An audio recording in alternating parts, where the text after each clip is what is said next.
Okay, ये question है हमारा, ये इसका फिगर है। यहाँ पे फोर्स है आपका 1 न्यूटन, 2 न्यूटन, 3 न्यूटन, 4 न्यूटन। यहाँ पे जो है डिस्टेंस है, डिस्प्लेसमेंट है sorry, 1 metre, 2 metre, 3 metre, 4 metre, 5 metre. ये ग्राफ दिया है। ओके, अब क्वेश्चन में कह रहा है A body moves from a point A to B. A कहाँ है? यहाँ ए पॉइंट यहाँ पे है और बी पॉइंट है यहाँ पे। ठीक है, इस ग्राफ के अकॉर्डिंग जो है बॉडी मूव कर रही है under the action of force. Force F is in newton, distance in metre, what is the amount of work done. Amount of work done निकालो ए से बी तक। ठीक है, तो वर्क डन क्या हो जाएगा भाई? अगर इसको मैं ए बी, इसको सी मान लो, इस पॉइंट को सी मान लो, इस पॉइंट को मान लो डी। ओके, ये 1 तक डी मान लिया, तो अमाउंट ऑफ वर्क डन हो जाएगा area of ABCD. Yes sir. Total work जो हो जाएगा वो हो जाएगा total work from A to B is equal to area of A B C D. बस simple area of A B C D निकालना है। ओके, अब इसको सब डिवाइड कर लो, ये बन जाएगा तुम्हारा क्या, ये ट्राइंगल बन गया यहाँ, एक यहाँ बनेगा, ये इसको ये होगा। ठीक है, एक इसको सब डिवाइड कर लो। ओके, तो A B yes. C D इसको ई मान लो, ये ई हो गया, और ये हो गया तुम्हारा एफ, इसको एफ मान लो, ये जी हो गया, एफ जी एच, और ये आई। ठीक है, टोटल एरिया निकालना है हमें, कैसे भी निकाल सकते हैं उसको। ओके, तो देखो इसमें एरिया ऑफ एबीसीडी में एक तो ये आ जाएगा टोटल ए डी सी ई, एक रेक्टेंगल आ गया है।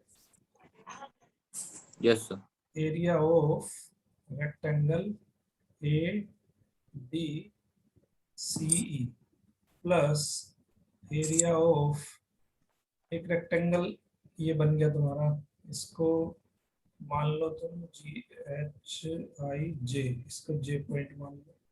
ठीक है, एक रेक्टेंगल बन जाएगा जी जे ई बी, जी जे ई बी। ठीक है, ये एरिया आ गया। अब यहाँ पे देखो, यहाँ पे ये इसको फिर अगेन हमें तोड़ना पड़ेगा, किसमें? ये दो ट्रायंगल बनेंगे, यहाँ पर रेक्टेंगल बनेगा एक। मतलब वो ये कि छोटी छोटी फिगर में इसको तोड़ लेंगे, जे के मान लो इसको, है ना, छोटी छोटी फिगर में तोड़ के इसका हमें एरिया फाइंड करना है टोटल। के यस। और ऊपर इसको एल मान लो। ठीक है, तो एरिया यस। अब यहाँ से यहाँ तक ये एरिया आ गया। अब एक एरिया होगा के जे जी आई प्लस एरिया ऑफ के जे जी आई। ठीक है, यहाँ तक हो गया। अब इसको एल, ये पॉइंट को एम मान लो, प्लस एरिया ऑफ एम के आई, एम के आई, ये एरिया हो गया टोटल, नीचे तक का एरिया हो गया। Yes sir. Okay, plus area of I G L, I G L plus area of L G F. ठीक है, बस इसकी वैल्यू रख दो। देखो ये तो हमारा रेक्टेंगल है ए डी सी ई, इसकी लेंथ कितनी है 1 से लेके 5 तक, ये 4 हो गया टोटल, और हाइट हो गई इसकी 2, तो इसका यस सर। एरिया हो गया 4 इंटू 2। ओके, प्लस जी जे ई बी, जी जे ई बी कितना हो गया? देखो ये है 2 और ऊपर है 1, तो 2 इंटू 1 प्लस के जे जी आई, के के जे जी आई, ये देखो 2.5 से लेके 3 तक, मतलब 0.5, और हाइट इसकी 1 है, सो 1 इंटू 0.5 प्लस। ठीक है, अब एम के आई कितना है? बेस इसका कितना है? हाफ, और हाइट है 1, तो ट्राइंगल है हाफ बेस इंटू हाइट। ठीक है, प्लस यस। अब करेंगे एम के आई हो गया, अब है आई जी एल, आई जी एल सेम इसमें भी बेस इंटू हाइट, बेस है हाफ, हाइट है 1, तो ये हो जाएगा हाफ, बेस है 0.5, हाइट है 1, और उसके बाद है एल जी के। एल जी के कहाँ पे है भाई? एल, क्या लिखा आपने, ये कौन सा? L G F, sorry, yes. L G F क्या होगा? 3 से लेके 4 तक बेस है, और 3 से लेके 4 तक हाइट है, तो यानी कि half base 1 into into height. इसको ऐड कर yes लो, 8 + 2 + 0.5 प्लस इसको करेंगे 0.25 प्लस 0.25 प्लस 0.5, करो जल्दी। 10 प्लस ये हो जाएगा 1, 11 पॉइंट, ये हो जाएगा आपका 1.0.5, तो ये बन जाएगा 11.5 11.5 न्यूटन, सॉरी जूल। ठीक है,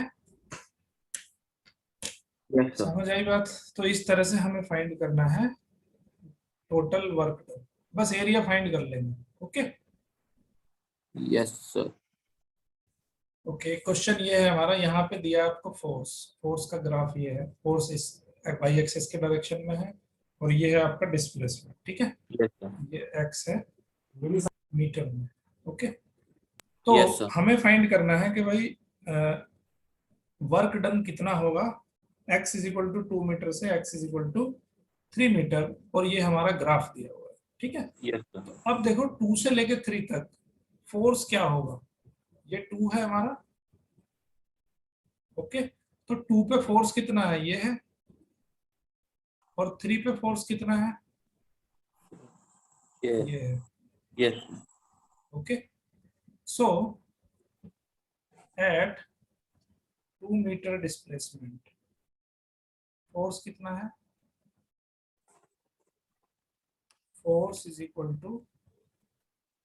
40 newton, yes and at 3 metre displacement force = 3 Newton 60 newton. ठीक, तो इसमें क्या है कि वर्क डन हमारा लीनियरली इंक्रीज हो रहा है, तो हमें निकालना है 2 से लेके और 3 तक जो डिस्प्लेसमेंट हुआ उसमें कितना वर्क डन होगा। Okay, the area under the grass हाँ, एरिया अंडर द ग्राफ। तो हम क्या कर सकते हैं यहाँ पे कि वर्क डन = हो जाएगा फोर्स इंटू With- डिस्प्लेसमेंट। ठीक है, yes yes तो फोर्स इंटू डिस्प्लेसमेंट, तो फोर्स क्या हो जाएगा यहाँ पे, 2 से लेके 3 के बीच का जो फोर्स है, देखो ये 60 है और ये 40 है, तो इसका एवरेज हम ले लेंगे, तो 1/2 40 + 60। ओके, yes और इंटू डिस्प्लेसमेंट ले लेंगे हम 2 से लेके 3 तक, यानी कि 3 - 2, ये हो जाएगा तुम्हारा डिस्प्लेसमेंट। yes ओके, तो सिंपली यहीं से आंसर आ जाएगा, 50 × 1 that is 50 joule. Joule yes okay, इसको ऐसे भी कर सकते हैं। ठीक है, yes sir स्प्रिंग के अंदर पोटेंशियल एनर्जी होती है। ठीक है, उसके बारे में आज स्टडी करेंगे। देखो मान लेते हैं कि एक स्प्रिंग है हमारे पास और स्प्रिंग ऐसे रखी है, उस पर कोई मास अटैच्ड है।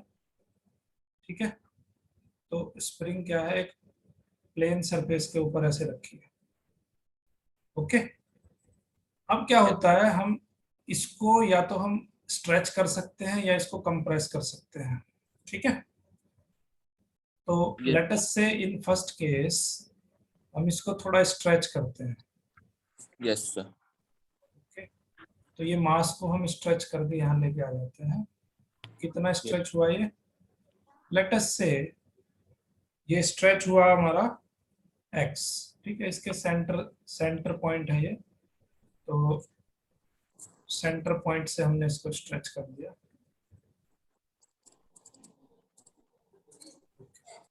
ये इसका सेंटर पॉइंट है yes और ये इसका सेंटर पॉइंट है, तो लेट अस से हमने उसको x डिस्टेंस पे स्ट्रेच कर दिया। yes और एक तो स्ट्रेच हो गया और हम कंप्रेस भी कर सकते हैं, yes sir तो इस पे फोर्स लगा के हम इसको कंप्रेस भी कर सकते हैं। ये यहाँ पे स्प्रिंग आपकी इस तरह से, ये yes सरफेस है, सरफेस के ऊपर फ्रिक्शन लगेगा, इस पे वो चीजें फ्रिक्शन वगैरह बाद में डिस्कस करेंगे। अभी सिर्फ yes हम ये देख लेते हैं कि यहाँ पे सरफेस के ऊपर स्प्रिंग, एक कंडीशन ये है कि हमने इसको कंप्रेस किया और दूसरी कंडीशन ये है कि हमने इसको स्ट्रेच किया। ओके, yes तो ये इस कंडीशन में भी जो स्ट्रेच है, हम सपोज कर लेते हैं कि ये स्ट्रेच भी हमारा x है। ओके, ये स्ट्रेच है एक्स, और ये जो है, सॉरी, ये कंप्रेस है और ये स्ट्रेच है। ये Yes. फर्स्ट सिनेरियो है, ये सेकंड सिनेरियो है। देखो इस केस में क्या है, एक्स की वैल्यू क्या है, पॉजिटिव है, Sir, yes, sir. X is positive, और यहाँ एक्स कैसा है, Negative. नेगेटिव, क्योंकि लेफ्ट साइड में जा रही है स्प्रिंग, है ना, कंप्रेस कर रहे हो आप। ओके, सो अब जो आपने फोर्स लगाया है एफ, एफ एस, उसको कहते हैं एफ एस। एफ एस है स्प्रिंग फोर्स। जितना फोर्स आप लगा रहे हो उसके अपोजिट डायरेक्शन में स्प्रिंग भी एक फोर्स लगाती है, Yes, sir. तो उसको कहते हैं हम स्प्रिंग फोर्स, और उसकी वैल्यू होती है F S is equal to minus के एक्स। ठीक है, इसको कहते हैं Hooke's law. This is Hooke's law. K है यहाँ पे स्प्रिंग कांस्टेंट।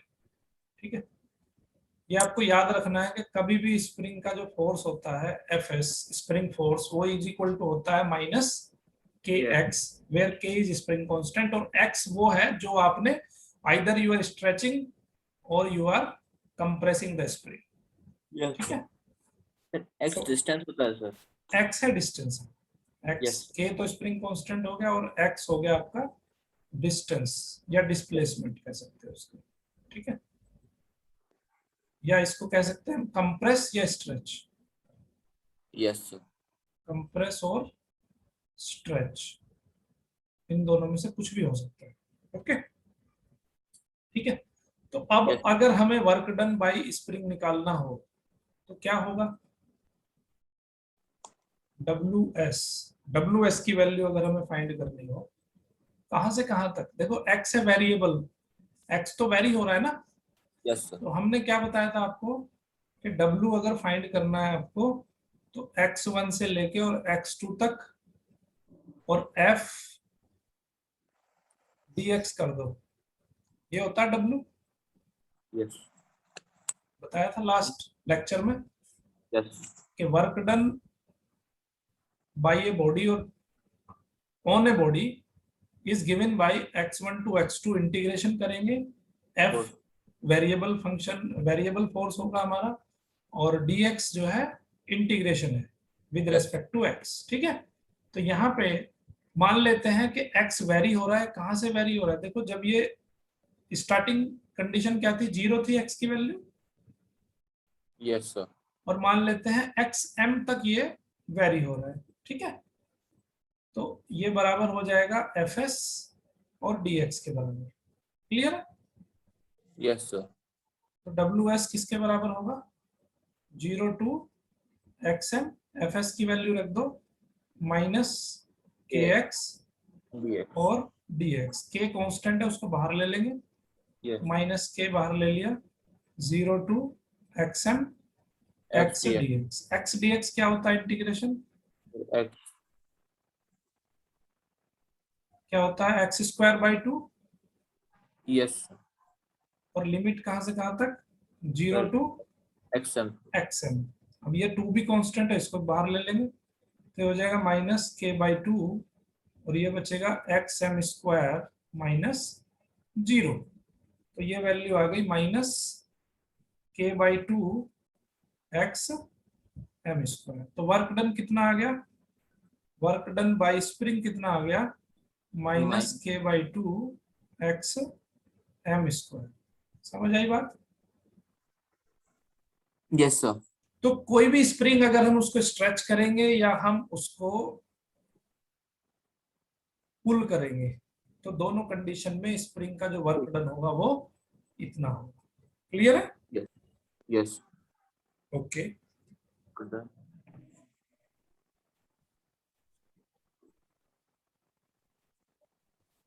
अगर हम इसको स्ट्रेच करके छोड़ देते हैं तो उस कंडीशन में क्या होगा वर्क डन, Sir, zero. देखो स्ट्रेच करके छोड़ दिया हमने, मतलब हमने अगर एक्स आई से शुरू किया और एक्स आई पे ही आ गया ये, है Yes, ना, sir. तो कितना आएगा वर्क डन, देखो जब लिमिट दोनों इक्वल होती है Yes. तो जीरो हो जाता है इंटीग्रेशन। Yes. ठीक है, तो वर्क डन आ जाएगा 0। समझ गए बात? यस भाई ये आपका जो बॉडी था स्प्रिंग का, जब आपने स्प्रिंग को स्ट्रेच किया तो इस कंडीशन में था, लेकिन जब आपने उसको छोड़ दिया, अगर आप खींच के रखते हो तो बात अलग है, लेकिन अगर आप इसको छोड़ देते हो तो फाइनली ये इसी पोजीशन में आ जाएगा, रेस्ट पोजीशन में, है ना? यस सर तो रेस्ट यस पोजीशन में आएगा तो चाहे वो कितना भी ट्रेवल करके आए, दैट डजंट मैटर, उसकी इनिशियल पोजीशन क्या थी और फाइनल पोजीशन क्या है, उन दोनों पे वर्क डन डिपेंड करेगा। यस ओके, तो उस कंडीशन में वर्क डन हमारा होगा 0। तो वर्क डन अगर 0 हो गया तो वर्क डन किस पे डिपेंड कर रहा है? वर्क डन किस पे डिपेंड कर रहा है? सर डिस्प्लेसमेंट में sir. Work done depends upon initial and final position. Yes ठीक है, yes sir initial and final position. और यस मैंने आपको कंजर्वेटिव फोर्स बताया था। कंजर्वेटिव फोर्स किसे कहते हैं? जिसमें वर्क डन डिपेंड कर रहा हो इनिशियल और फाइनल पोजीशन पे। यस ओके, तो that means what? That means FS is conservative force. Yes समझिए बात? ये आता है 1-2 नंबर में प्रूव करने के लिए कि prove that spring force is conservative. तो कैसे प्रूव करोगे? यहां से शुरू करोगे आप, यहां से इसमें बस ये नहीं दिखाओगे, 0 दिखा देना है आपको वर्क डन। ठीक है, यस सर तो work done depends upon initial and final position, that means FS is conservative. क्योंकि कंजर्वेटिव फोर्स होने की क्या क्या क्राइटेरिया है? अगर वर्क डन जो है आपका only depends upon path, sorry doesn't depend upon path, path पे डिपेंड नहीं करता है ना? पाथ आप चाहे कोई भी ले रहे हो, आपकी फाइनल और इनिशियल पोजीशन पे डिपेंड कर रहा है अगर वर्क डन, सो वहां पे जो फोर्स होगा उस फोर्स को कहेंगे हम कंजर्वेटिव फोर्स। ओके, यस तो पहली कंडीशन तो कंजर्वेटिव फोर्स की ये है जो मैंने अभी बताई आपको। दूसरी कंडीशन है कि अगर फोर्स इज इक्वल टू आ जाए minus dv upon dx. Dv क्या है? डीवी वी क्या है? यहाँ पे वी है पोटेंशियल एनर्जी। यस तो कंजर्वेटिव फोर्स अगर हमें किसी फोर्स को प्रूव करना है तो पहली चीज हम ये प्रूव कर सकते हैं कि work done depends upon initial and final position. That means work done doesn't depend upon path, path पे डिपेंड नहीं करता वो, बल्कि फाइनल और इनिशियल पोजीशन पे डिपेंड करता है। तो ऐसे फोर्स को कहते हैं हम कंजर्वेटिव फोर्स। और यस अगर हम फोर्स को दिखा देते हैं माइनस डीवी अपॉन डीएक्स, उस कंडीशन में भी उस फोर्स को कहेंगे हम कंजर्वेटिव फोर्स। समझ आई बात? तो कई बार एग्जाम में पूछा जाता है कि ये फोर्स जो है कंजर्वेटिव फोर्स, इसको प्रूव करो, तो उसको प्रूव करने का तरीका ये है। क्लियर? एक बार सर वापस ये वाला बता दीजिए सर। ओके, तो यहाँ पे देख रहे हैं हम कि W हमारा कैसा हो जाएगा? W हो जाएगा माइनस V के बराबर, है ना? यस अगर F हमारा minus dv upon D X है तो V किसके बराबर हो जाएगा? V is equal to minus W, yes या W is equal to minus minus V। Yes ठीक है, तो V किसके बराबर होगा? V is equal to minus W. अब W की वैल्यू क्या आई है यहाँ पे?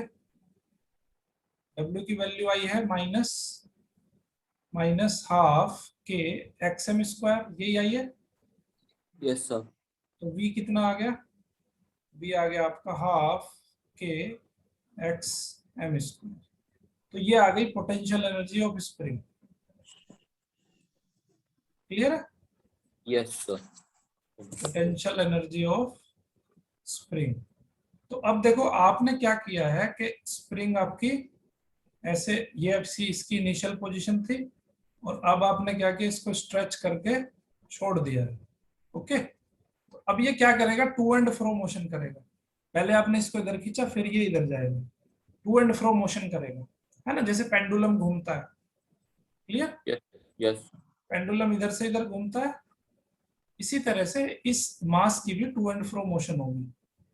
ओके, अब यस देखो होगा क्या कि जब ये सेंटर में आएगा, जब ये इसकी पोजीशन यहाँ पे होगी सेंटर में, तो सेंटर में इसकी स्पीड सबसे ज्यादा होगी। कैसे कैलकुलेट करी हमने? देखो, ये टोटल पोटेंशियल एनर्जी आपकी काइनेटिक एनर्जी में कन्वर्ट हो जाएगी। yes, ये है इसकी पोटेंशियल एनर्जी जब आपने इसको खींच के रखा है, yes तो sir, इसमें इतनी एनर्जी है। yes sir, क्लियर है? और yes जब sir, इसका सेंटर से डिस्प्लेसमेंट अगर x होगा, सेंटर से डिस्प्लेसमेंट अगर इसका x है, मान लेते हैं किसी पर्टिकुलर टाइम पे, ठीक है, ये हो गया इसका centre. Let at a particular time, at a particular time when displacement of the mass is x from center। तो इसमें दो तरह की एनर्जी होगी, है ना? yes sir, then total energy at that point, total energy at that point, दो energy होगी इसमें। कौन कौन सी होगी? Kinetic energy yes sir, plus potential energy. कितनी होगी काइनेटिक एनर्जी? कितनी होगी? Half M we square. Potential energy कितनी होगी? Half K x X square. x X उसका जो है डिस्प्लेसमेंट है सेंटर से, yes ठीक है, तो हाफ के एक्स स्क्वायर हो जाएगी। yes sir, क्लियर है? yes okay. sir, अब law of conservation of energy क्या कहता है? sir, energy at every point is same sir, law of conservation of energy क्या कहता है कि energy at every point is same. yes sir, तो इसका मतलब ये जो एनर्जी है वी, वो बराबर हो जाएगी इसके,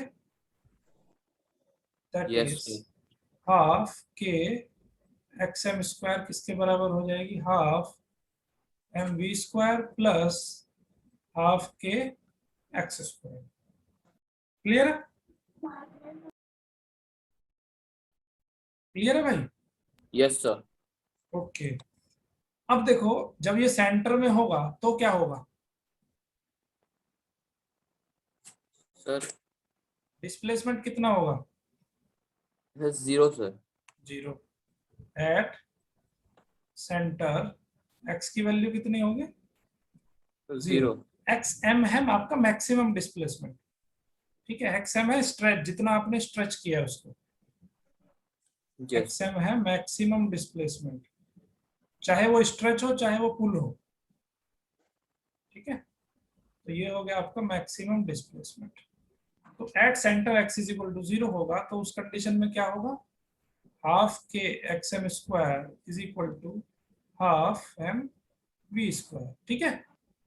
हाफ से हाफ कैंसिल हो जाएगा, तो यहाँ पे v की वैल्यू आ जाएगी तुम्हारी, v square is equal to k x M square upon m. Clear है? तो यहाँ पे v की वैल्यू आ गई आपकी, एक्स एम तो बाहर लिख दो, के अपॉन एम का under root. Clear? yes sir, तो that will be the velocity, या कह सकते हैं speed of the mass at any point. Sorry sorry, centre में, सेंटर में आगे आ जाएगी ये वेलोसिटी। सेंटर yes के लिए चेक कर रहे हैं ना? yes sir, okay. तो कहने का मतलब है कि सेंटर में उसकी जो वेलोसिटी होगी वो सबसे ज्यादा होगी। क्लियर है? yes sir, क्यों सबसे ज्यादा होगी सेंटर में वेलोसिटी? देखो यहां से देखो आप, m we square is equal to, इस इक्वेशन से m we square is equal to, half से तो हाफ कट जाएगा दोनों तरफ, yes तो ये बचेगा k x M square minus के एक्स स्क्वायर, के यहाँ पे कॉमन आ जाएगा, तो ये बचेगा x M square minus x square. तो यहाँ से v की जो वैल्यू आएगी वो आएगी k upon m x M square minus x square का अंडर रूट, ठीक है। yes अब देखो, अगर x की वैल्यू ज्यादा होगी तो एक्स एम में से ज्यादा वैल्यू माइनस करनी पड़ेगी भाई। अगर x की वैल्यू बड़ी होगी तो v की वैल्यू कम हो जाएगी ना। yes और अगर एक्स की वैल्यू छोटी होगी तो वी की वैल्यू बढ़ जाएगी, है ना। Yes. तो v is maximum at x is equal to 0, क्योंकि अगर x की जगह पे 0 रख देंगे तो सबसे कम वैल्यू यहाँ पे हम माइनस कर रहे हैं, तो सबसे कम वैल्यू क्या है यहाँ पे 0 है, तो अगर x की वैल्यू 0 होगी तो v मैक्सिमम होगा। क्लियर है। इसका मतलब क्या होता है कि सेंटर पे ये जो मास होगा इसकी वेलोसिटी सबसे ज्यादा होती है। जैसे पेंडुलम भी जब मूव करता है ना तो उसकी Yes, sir. वेलोसिटी यहाँ पे सबसे ज्यादा होती है। क्यों वेलोसिटी यहाँ पे सबसे ज्यादा होती है? क्योंकि यहाँ पे इसमें पोटेंशियल एनर्जी जितनी भी होती है इसकी सारी की सारी काइनेटिक एनर्जी में चेंज हो जाती है ना। Yes, sir. इस पॉइंट पे पोटेंशियल एनर्जी 0 हो जाती है। सेम स्प्रिंग के केस में भी जब ये सेंटर में होता है तो यहाँ पे पोटेंशियल एनर्जी 0 हो जाती है, क्योंकि इसका डिस्प्लेसमेंट 0 हो जाता है। Yes. क्लियर है। Yes. ओके, तो अभी हम पढ़ेंगे इसका ग्राफ कि आखिर ये कैसे होता है, क्या इसका ग्राफ होता है। तो अगर हम ग्राफ देखें इसका पोटेंशियल एनर्जी और काइनेटिक एनर्जी का, ग्राफ कैसे जाता है भाई, एक चीज बढ़ती है दूसरी चीज घटती है ना। Yes, sir. तो जब पोटेंशियल एनर्जी मैक्सिमम होती है तो काइनेटिक एनर्जी मिनिमम होती है, और जब काइनेटिक एनर्जी मिनिमम होती है तो पोटेंशियल एनर्जी Maximum. मैक्सिमम होती है, और बीच में दोनों बराबर होती Yes, है ना। sir. भाई ये तो है तुम्हारा माइनस एक्सएम, ये है प्लस एक्सएम, क्योंकि वो ये मास राइट साइड में भी जाएगा और लेफ्ट साइड में भी जाएगा, सेंटर के राइट साइड में भी जाएगा, सेंटर के लेफ्ट Left साइड side. में भी जाएगा। ठीक है, Okay. ये है तुम्हारी टोटल एनर्जी, ये है एनर्जी। ओके, तो ये वाला Kinetic ग्राफ, का. हाँ, तो ये वाला ग्राफ आपका पोटेंशियल एनर्जी का है, ये है पोटेंशियल एनर्जी का ग्राफ, और ये वाला ग्राफ है आपका काइनेटिक एनर्जी का, Yes. ये वाला है काइनेटिक एनर्जी। Okay, Yes. तो जब आपका जो मास है वो सेंटर में होता है, अगर यहाँ पे देखो x इज इक्वल टू 0 है तो यहाँ पे काइनेटिक एनर्जी मैक्सिमम है ना। Yes, sir. लेकिन जैसे लेफ्ट में आता है तो काइनेटिक एनर्जी रिड्यूस होना शुरू हो जाती है और एक टाइम पे 0 हो जाती है। बिल्कुल 0 कहाँ होगी, जब ये मैक्सिमम पॉइंट पे होगा। देखो जब पेंडुलम के बारे में सोचो, जब ये पेंडुलम यहाँ पे होता है तो मैक्सिमम स्पीड होती है, जब ये पेंडुलम यहाँ पे होता है तो रुक जाता है फ्रिक्शन ऑफ सेकंड के लिए, Yes, sir. रुकने के बाद फिर चलता है, तो यहाँ पे वेलोसिटी 0 हो जाती है। तो यहाँ पे वेलोसिटी 0 मतलब काइनेटिक एनर्जी 0। ठीक है, तो Yes. Same concept is with the mass, mass attached with the spring. Clear है। Yes, sir. So let us take an example, example is your book का एग्जांपल है 6.8। ठीक है, पेज नंबर है आपका 124। तो इसमें क्या कहता है, to simulate car accident auto manufacture study the collision of moving cars with mounted spring of different spring constant. ठीक है, ये एक स्प्रिंग है और इस स्प्रिंग के साथ एक मास अटैच है, इस मास पे जो है कार का कोलाइड होना है। ठीक है, तो इससे क्या करते हैं, एक्चुअली वो लोड टेस्टिंग करते हैं कि ये जो कार है हमारी कितना फोर्स, कितने फोर्स का जो कोलिजन है वो झेल सकती है। ठीक है, वो कैलकुलेट करते हैं वो। तो कार का मास कितना है, कार का मास है आपका यहाँ पे m is equal to 1000 kg। Car का जो मास है वो कितना है 1000 kg, moving with speed of v is equal to है 18 किलोमीटर पर आवर। तो सबसे पहले तो इसको चेंज कर लो मीटर पर सेकंड में, सो 18 इंटू 5/18, तो दैट इज 5 मीटर पर सेकंड। तो ये होगी कार की स्पीड। तो उनको सिमुलेशन करना है, ये स्प्रिंग लगा ली हमने, ये एक मास लगा लिया, इसके साथ कार का एक्सीडेंट करना है और हमें देखना है कि कार को कितना डैमेज होता है। ठीक है, and colliding with horizontally mounted spring of spring constant. अब स्प्रिंग कांस्टेंट इस स्प्रिंग का दे दिया उसने 6.25 into 10 to the power 3 newton metre inverse. Okay, what is the maximum compression of the spring? Maximum compression of the spring हमें find करना है. ठीक है, potential energy sir. X m हमें फाइंड करना है. मैक्सिमम कंप्रेशन कितना होगा? Okay, yes yes sir. तो देखो मैक्सिमम कंप्रेशन क्या होगा, जब ये कार मूविंग कंडीशन में है तो इसके अंदर काइनेटिक एनर्जी है, और जैसे ही इसके साथ ये भिड़ जाती है, इसके साथ इसका टक्कर होती है, तो ये अपनी जो काइनेटिक एनर्जी होगी कार की, वो काइनेटिक एनर्जी कहाँ पे ट्रांसफर हो जाएगी? स्प्रिंग की पोटेंशियल एनर्जी में ट्रांसफर हो जाएगी, है ना? Yes yes sir. तो हम कह सकते हैं कि kinetic energy of the car, kinetic energy of car is Yes. Equal to हो जाएगा पोटेंशियल एनर्जी ऑफ स्प्रिंग. कोई डाउट है इसमें? No sir. तो काइनेटिक एनर्जी ऑफ कार कितनी है? Half M we square. Potential energy of spring half k x M square. ठीक है, यस सर. तो हाफ से हाफ कैंसिल हो गया यहाँ पे. एक्स एम स्क्वायर कितना हो जाएगा? एक्स एम स्क्वायर हो जाएगा तुम्हारा एम वी स्क्वायर अपॉन के. वैल्यू रख दो, एम की वैल्यू 1000, वी कितना है 5, सो Yes. 5 इंटू 5, के की वैल्यू है 6.25 इंटू, बस वैल्यूज रखनी है और इसको कैलकुलेट कर लेना है. ठीक है, यस. तो ये हो जाएगा तुम्हारा 6.25 इंटू 10⁻3. इससे ये कैंसिल हो गया, तो ये हो गया 25/6.25, है ना? बट ये एक्स एम स्क्वायर है, x M square is equal to 4, तो यहाँ पे एक्स एम की वैल्यू आ जाएगी 2 मीटर. यस. ओके, अभी तक हमने देखा कि फ्रिक्शन यहाँ पे पिक्चर में नहीं है, लेकिन अगर फ्रिक्शन भी पिक्चर में हो तो work done by net force कितना होगा? Work done by net force if friction is there. Friction अगर होगा तो उसके अगेंस्ट भी हमें काम करना पड़ेगा. ठीक है, तो फ्रिक्शन फोर्स कितना होता है भाई? Mu m g. Friction force होता है हमारा म्यू एम जी. ठीक है, हेलो, यस सर.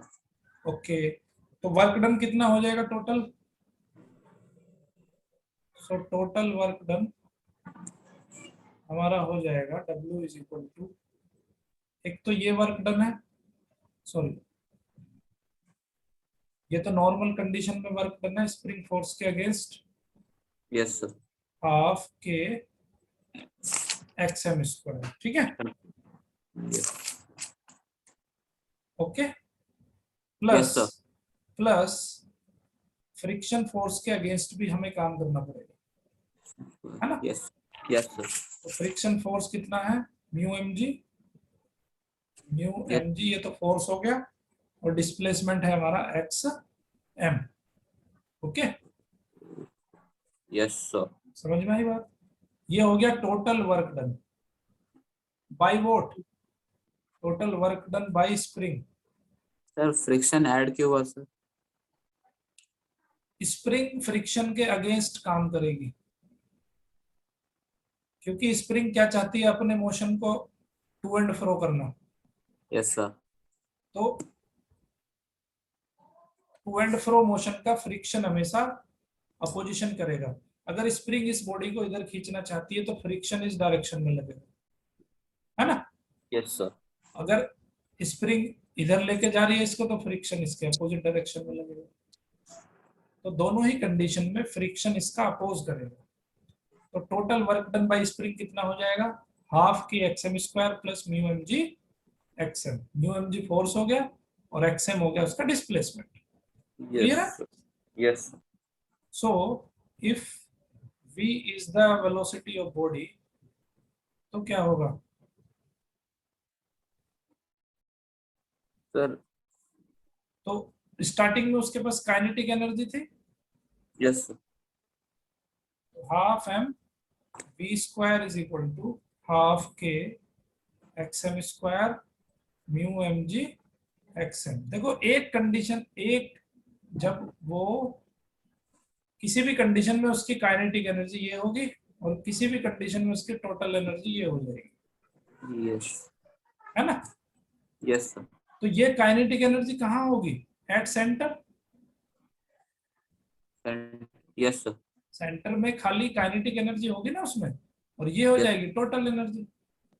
यस तो टोटल एनर्जी किसी भी कंडीशन में टोटल एनर्जी सेम रहती है। यस क्लियर सर है? यस सर तो यहां से एक्सएम की वैल्यू हम निकाल सकते हैं, निकाल लोगे ना। अब यस एक्सएम जो है क्वाड्रेटिक बनेगा, तो ये हो जाएगा आपका half k x m square plus mu m g x m is equal to half M we square. ये इसको लिख दूं मैं minus half M we square is equal to 0, 2 से मल्टीप्लाई कर देते हैं इसको, तो ये बनेगा k x m square minus sorry plus 2 mu m g x m, और ये हो जाएगा आपका minus m we square is equal to 0। अब ये क्वाड्रेटिक बन गई इक्वेशन, किसमें? एक्सएम में। यस सर श्रीधराचार्य पढ़ा है यस इस क्वाड्रेटिक इन एक्स एम। तो क्वाड्रेटिक इक्वेशन में श्रीधराचार्य फॉर्मूला क्या कहता है कि अगर a x square plus b x plus c is equal to 0, तो एक्स की वैल्यू कितनी होगी? Minus b plus minus b square minus 4ac on 2a। ठीक है, यस पता है ये फॉर्मूला? नहीं। यस सर तो एक्सएम कितना हो जाएगा? माइनस बी, बी मतलब 2 mu m g, yes 2 mu m m g g plus plus minus इसका स्क्वायर बी स्क्वायर, यानी कि 4 mu square m m square g square g square minus minus minus plus हो जाएगा yes sir 4 yes a sir c 4 yes k m we square. ठीक है, yes और upon 2a 2 into के। ये formula याद रखने की जरूरत नहीं है, क्योंकि यहाँ पे हमें क्या करना है, ये चीज ध्यान रखने की है। ठीक है यस सर भाई, हमें पता है काइनेटिक एनर्जी को टोटल एनर्जी के बराबर रख दो जब वो सेंटर में होता है, और जब फुल स्ट्रेच में होता है तब पोटेंशियल एनर्जी को उसके बराबर रख दो। क्लियर है? यस सर तो इसको याद रखने की जरूरत नहीं है। तो जो हमने एक्सएम की वैल्यू निकाली थी पिछले क्वेश्चन में, एक्सएम की वैल्यू यहाँ पे निकाल सकते हैं अगर फ्रिक्शन दिया हो तो। वहां पे फ्रिक्शन की कोई बात नहीं हुई थी, तो यहाँ पे अब एग्जाम्पल नंबर 6.9 में ये बात कर रहा है फ्रिक्शन की भी। ठीक है, यस सर तो एग्जाम्पल नंबर 6.9 क्या कहता है कि क्वेश्चन हमारा वही है जो पिछले वाला है, बट उसमें फ्रिक्शन दे दिया बस इसने। तो 6.9 में कह रहा है कि क्वेश्चन लास्ट वाला ही है, बस फ्रिक्शन कांस्टेंट यहाँ पे 0.5 है। ओके, यस सर तो हमें कैलकुलेट करना है एक्सएम। तो जब एक्सएम करेंगे हम कैलकुलेट, तो वहां पे आया था हमारा 2 मीटर, सारी वैल्यू इसमें पुट कर देंगे तो वो आएगा आपका 1.35 मीटर। ओके, यस तो आप देख रहे हो यहाँ पे कि कंप्रेशन इसका घट जाता है, एक्सएम की वैल्यू कम हो गई। तो क्यों कम हुई? Because of friction. ठीक है, yes yes XM is less because of friction. Yes clear है बात? यस सर तो ये चीज भी याद रखने की है, चीज भी ध्यान देने की है। क्वेश्चन में आपको देगा कि फ्रिक्शन को कंसिडर करना है कि नहीं करना है। इस क्वेश्चन में क्या है, two springs have force constant k1 and k2, k1 is greater than k2 on which spring is more work done if they are stretched by the same force. पहली कंडीशन में फोर्स दोनों पे same है। ठीक है, तो yes force दोनों पे सेम है, इसका मतलब force is equal to k1 x1 is equal to k2 x2। यही होगा ना? Yes sir F is equal to minus k1x1 is equal to minus k2x2, तो ये क्या हो जाएगा, k1x1 is equal to k2x2 हो जाएगा। इसमें कोई Yes. Doubt? No, sir. Okay, अब W1 अपॉन W2 क्या हो जाएगा, half k1x1 square upon half k2x2 square, यही होता है। Yes, sir. हाफ से हाफ कट जाएगा, तो हम लिख सकते हैं k1x1 upon k2x2 into x1 upon x2। Clear है? Yes, sir. ये तो Yes, sir. बराबर है, ये भी Yes, sir. f है और ये भी f है, तो आंसर क्या है, x1 अपॉन x2, इससे कैंसिल हो जाएगा, तो आंसर तुम्हारा आया x1 अपॉन x2। पहले क्वेश्चन में क्या कह रहा है, they are stretched by the same force, ठीक है, तो हमें निकालना है वर्क डन। ओके, तो यहाँ पे अभी W1 अपॉन W2 किस पे डिपेंड कर रहा है, x1 अपॉन x2 पे, ठीक Yes. है, और x1 अपॉन x2, अब यहां से देखो x1 x2 तो हमें दिया नहीं उसने, है ना, Yes. तो यहां से देखो k1x1 is equal to k2x2, तो यहां से x1 अपॉन x2 की वैल्यू आ जाएगी, x1 upon x2 is equal to k2 upon k1, है ना, Yes. तो Yes, हम sir. क्या रख देंगे यहाँ पे, k2 अपॉन k1। अब इसने दिया है कि k1 की वैल्यू k2 से ज्यादा है, Yes, sir. k1 is greater than k2, तो ये वैल्यू क्या होगी, k2 अपॉन k1 की वैल्यू 1 से छोटी हो जाएगी, Yes. तो हम कह सकते हैं कि W1 upon W2 is lesser than 1, है ना, इसका Yes. मतलब क्या है कि W2 is greater then W1, Yes, sir. तो W2 is greater then W1, ये पहला केस हो गया। Yes. दूसरे केस में क्या होगा,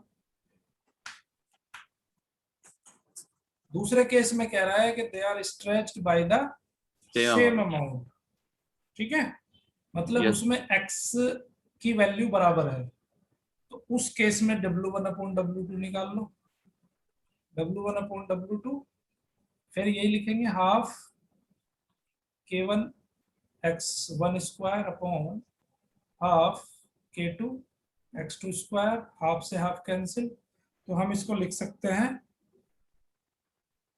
हाफ से हाफ कैंसिल हो जाएगा, तो ये हो जाएगा k1। अब देखो x1 और x2 तो बराबर है, Yes, sir. तो ये x square upon x square ये कैंसिल हो जाएगा, तो क्या बचेगा, Yes. k1 upon k2। K2. अब देखो k1 k2 से बड़ा है, Yes. तो इसका मतलब W1 upon W2 is greater then 1, इसका मतलब W1 is greater then W2, इसमें उल्टा हो गया, है ना। Yes, sir. अच्छा क्वेश्चन है, इंपॉर्टेंट क्वेश्चन है, ओके। Yes. अभी इसी तरह क्वेश्चन नंबर नेक्स्ट करो आप, इसी तरह इसी पे बेस्ड है, ओके, Yes. चलो करो। देखो यहाँ जो है force constant of wire calculate करना है हमें, है ना, Yes, sir. x की वैल्यू दी है 0.5 सेंटीमीटर, तो x की वैल्यू आ जाएगी यहाँ पे 0.5 centimetre, that is 5 into 10⁻³ metre, ये x हो गया, और m Yes. की वैल्यू यहाँ पे दे रखी है उसने 5 kg। तो यहाँ पे क्या है, देखो ये वायर इस तरह बंधा हुआ है और इसमें नीचे मास लटक रहा है, तो एक फोर्स लगा एक्सटर्नल mg, तो ये mg होगा इसके वायर के जो फोर्स होगा, दैट इज fs, ठीक है, Yes. तो दोनों बैलेंस में होंगे, ठीक है, Yes. तो वो होता है आपका kx is equal to mg हो जाएगा, तो यहाँ से जो x की वैल्यू, इसकी k की वैल्यू आ जाएगी, वो आ जाएगी mg अपॉन x, तो वैल्यू कैलकुलेट करके रखोगे तो 10⁴ न्यूटन मीटर इनवर्स आ जाएगी, ठीक है, ये तो हो Yes. गया तुम्हारा k की वैल्यू। फिर वर्क डन क्या होता है, work done is equal to half k x square, इससे कैलकुलेट करोगे तो वर्क डन आ जाएगा तुम्हारा 0.125 जूल, 0.125 जूल, ठीक है, Yes, sir. क्लियर है। चलो अब ये वाला क्वेश्चन करो, थर्ड वाला। तो ये क्वेश्चंस हैं जो हमें करने हैं, ठीक है, स्क्रीनशॉट ले लो इसका, ठीक है। Yes, sir. नेक्स्ट ये क्वेश्चन है, इनका स्क्रीनशॉट ले लो, ये आपके लिए होमवर्क। Taken, sir. तो ये क्वेश्चंस सारे कंप्लीट करने हैं। अगर किसी को कोई डाउट होता है तो कमेंट बॉक्स में जरूर कमेंट करिएगा, और लेक्चर अच्छा लगे तो एक लाइक जरूर बनता है, लाइक करें, शेयर करें ज्यादा ज्यादा लोगों तक, और अभी तक अगर चैनल सब्सक्राइब नहीं किया तो बेल आइकन के साथ चैनल सब्सक्राइब कर दीजिए, जिससे कि आपको अर्ली नोटिफिकेशन हमारे चैनल के वीडियोस के मिल सके। थैंक यू वेरी मच, देखते रहिए मैथ की मेकर।